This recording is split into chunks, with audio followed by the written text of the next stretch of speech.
with us. We back in it. Part 2 of our 2010 NBA Draft Breakdown. My name Big Milstead. This is Big Rivers. Some call him Rios. Let's get it again. Now it's time to talk about the twos, the threes, the swingmen, the Kobe's, the LeBrons, the dudes that do it real big from the outside. Let's get right into it. First on my list, I got Mr. Silky Smooth Game, the Orangeman, Wesley Johnson. I love his game. I love his inside. I love his outside. I love his shot blocking ability. I love his defensive ability.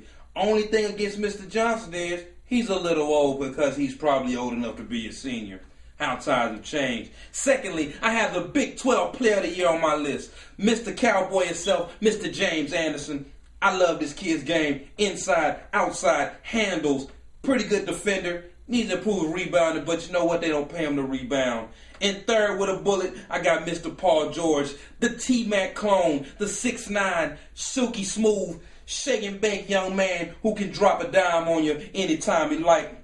As my sleeper, I got Stanley Robinson. The kid can hop out the gym. He can do this. He can do that. And don't sleep on him because he has the athleticism to be what he wants to be. And my bust is going to be Luke Babbitt. Come on, Luke. What are you doing out there, man? You look like Adam Morrison out there, man. You need to step your game up if you want to ball with the big boys. Why'd you go to Nevada? You could have went to Kansas. You could have went to Cal. You went to Nevada. Inferior competition, but we'll see. Wesley Johnson, I do have him number 1 in my wing, but unlike you, my second is Al-Farouq Aminu, someone you didn't have on your list. He's a freshman this year. He was rated very highly rated recruit coming out to Wake Forest.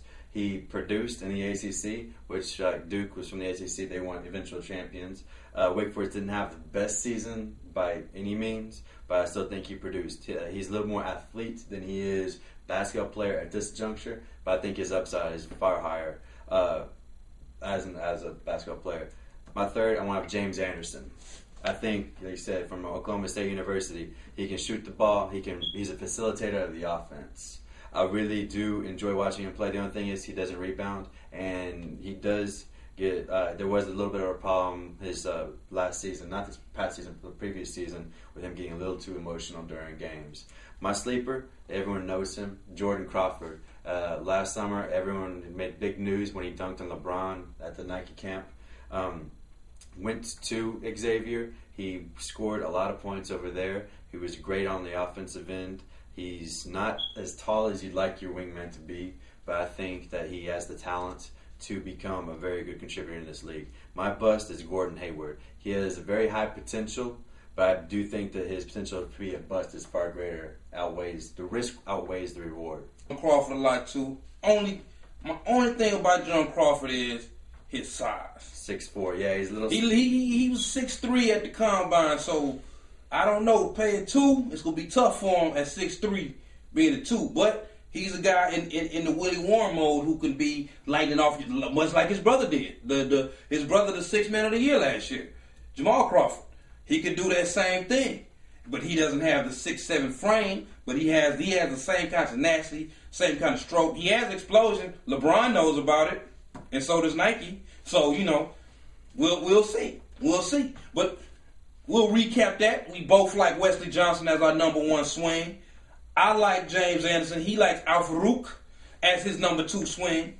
I like Paul George, my number 3 swing. He's a James Anderson man. We can't disagree with that. He likes Jordan Crawford as his sleeper. I like Mr. Stanley Robinson from UConn. And we both think that Gordon Hayward, you should have stayed in school. So that's going to be it for our second edition of our NBA Draft Breakdown. The Swingman, me and Rivers, we out of here. Peace.